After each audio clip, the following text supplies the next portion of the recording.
Hello bachcho, let's read the question first. Introns are DNA sequences that code for functional domains in proteins, are removed from pre-mRNA by spliceosomes, allow one gene to make different gene products depending on which introns are removed during splicing or both B and C.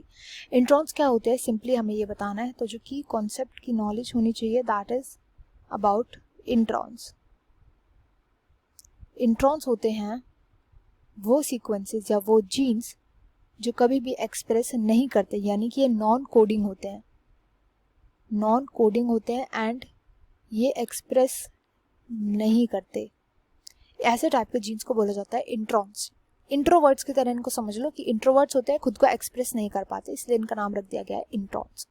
अब जब भी DNA से बनता है RNA से बनता है जब प्रोटीन, तो जब प्रोटीन का फॉर्मेशन होना होता है तो इसके लिए इम्पॉर्टेंट है कि जितने भी यहाँ पे सीक्वेंसेस प्रेजेंट हैं वो सब एक्सप्रेसिव सीक्वेंसेस हो, मतलब कि एक्सॉन्स हो। एक्सॉन्स वो सीक्वेंसेस होते हैं जो हमेशा एक्सप्रेस करते हैं, एक्सप्रेस करके प्रोटीन बनाते हैं। तो ये इंपॉर्टेंट होता है कि केवल और केवल एक्सॉन्स प्रेजेंट होने चाहिए आरएनए के अंदर। तो एक मैकेनिज्म होता है जिसको बोला जाता है स्प्लाइसिंग, कि जब भी इमेच्योर आरएनए बनता है तो इस आरएनए में से सबके सभी इंट्रॉन्स को रिमूव कर दिया जाता है। इंट्रॉन्स को रिमूव करते हैं with the help of spliceosome enzymes. Spliceosomes remove कर देते हैं या कट कर देते हैं इंट्रॉन्स को, एंड साथ में आरएनए में अब रह जाते हैं केवल और केवल एक्सॉन्स, एंड इन एक्सॉन्स को ज्वाइन कर देता है लाइगेस एंजाइम। लाइगेस एंजाइम जब इनको ज्वाइन कर देता है तो इनको भेज दिया जाता है फॉर ट्रांसलेशन या प्रोटीन बनाने के लिए। तो इंट्रॉन्स जो होते हैं उनको अवेलेबल नहीं होना चाहिए, लीस्ट अवेलेबल होना चाहिए जब भी प्रोटीन्स का फॉर्मेशन या ट्रांसलेशन होता है। तो यहाँ पे जो फर्स्ट लिखा गया है कि कोड फॉर फंक्शनल डोमेन, तो ये इनकरेक्ट हो जाएगा। एक्सॉन्स की बात करी गई यहाँ पे, इंट्रॉन्स के लिए बोला गया इनको रिमूव कर दिया जाता है from pre mRNA bye spliceosome से करेक्ट बात बोली है जो मैंने अभी आपको बताया। थर्ड ऑप्शन में बोला गया है कि allow one gene to make different gene, एक जीन को अलाउ करते हैं कि वो डिफरेंट जीन बनाए, जीन प्रोडक्ट बनाए depending on which introns are remove during splicing. Correct बात है। अब इसको एग्जांपल के थ्रू समझते हैं कि सपोज ये है जीन, इसके अंदर जो ग्रीन है वो सभी है एक्सॉन्स, ये सभी हैं एक्सॉन्स प्रेजेंट। इसको हम बोलेंगे एक्सॉन 1, एक्सॉन 2 एंड एक्सॉन 3।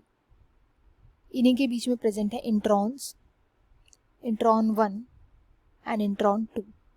अगर हमने इंट्रॉन 1 को ही रिमूव किया तो क्या स्ट्रक्चर आएगा हमारे पास? एक्सॉन 1 आ जाएगा, उसके साथ अटैच्ड होगा एक्सॉन 2 एंड देन इंट्रॉन आ जाएगा एंड देन आएगा एक्सॉन 3। ये स्ट्रक्चर आ जाएगा। वेयर एज तो इस टाइम पर क्या होगा कि जो प्रोटीन बनेगा वो केवल और केवल एक्सॉन 1 एंड 2 का एक प्रोटीन बनेगा। अब क्या हुआ, अगर हमने इंट्रॉन 2 को भी रिमूव कर दिया तो जो आगे स्ट्रक्चर आएगा उसमें एक्सॉन 1 भी प्रेजेंट होगा, एक्सॉन 2 भी प्रेजेंट होगा और एक्सॉन 3 भी प्रेजेंट होगा। Exon 1, exon 2, exon 3।